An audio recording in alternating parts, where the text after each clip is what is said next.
Alright, what's up guys? So we're working with this guy, which is a very common failure. And I'm pretty sure the other O-ring that I have in the package is going in here and up here. So we're going to be changing all three seals on this guy. So we're going to start by unplugging it. Here, I'm going to need both hands to unplug it.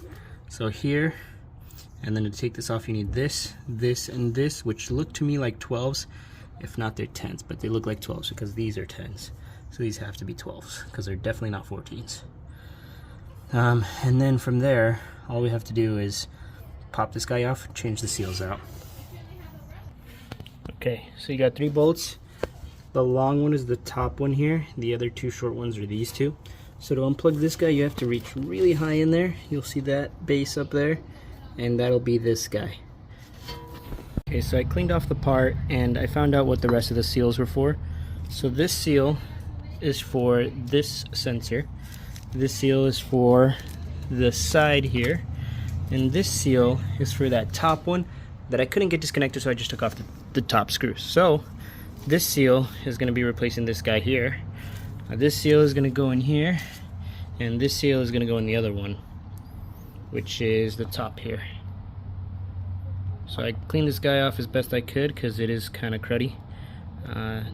Better than it was, but hard to say where the leak was coming from, so we're replacing all 3. Okay, so the first 2 seals are in, this one, this one.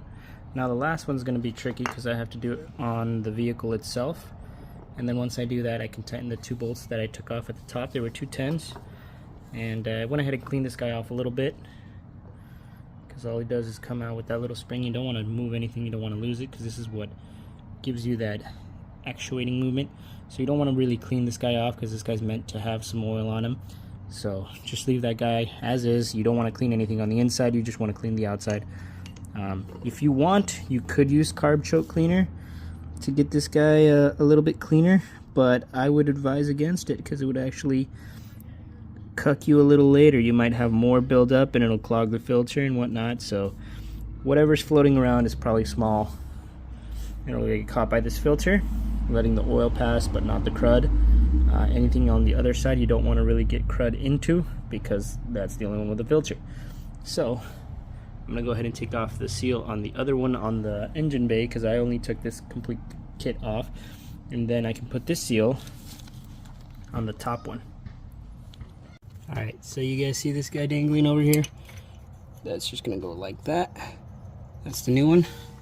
Show you guys the old one. It was all crusty and stiff. That one's super soft. This one's all crusty and stiff. And this one's still soft, so I think this one could have stayed. But I decided to replace it because I'm doing all 3 anyway. So that's why all this looks like garbage, because of this leak that I couldn't get to stop. So I'm gonna go ahead and tighten those guys up, and then I'm gonna put it all back together and pop it back into place. I'm gonna clean this off a little bit though. I want no crud in the way. Cool. Alright, so I got these guys on. I tightened that guy up. I need to tighten a little more. This guy, and this guy are tightened. This guy's tightened all the way. This guy had it tightened by hand, but it's pretty much done. So now I just need to make sure this guy's super tight, this guy's super tight, this guy's super tight. So I'm just going to torque it down a little bit by hand and call it a day. But you can see why I'm doing this. It's extensive because of all the leakage. You can see that it's still kind of leaking from the top there. That's not from recent. That is from all this work I'm doing, is so that this stops leaking. Look at all this grease buildup.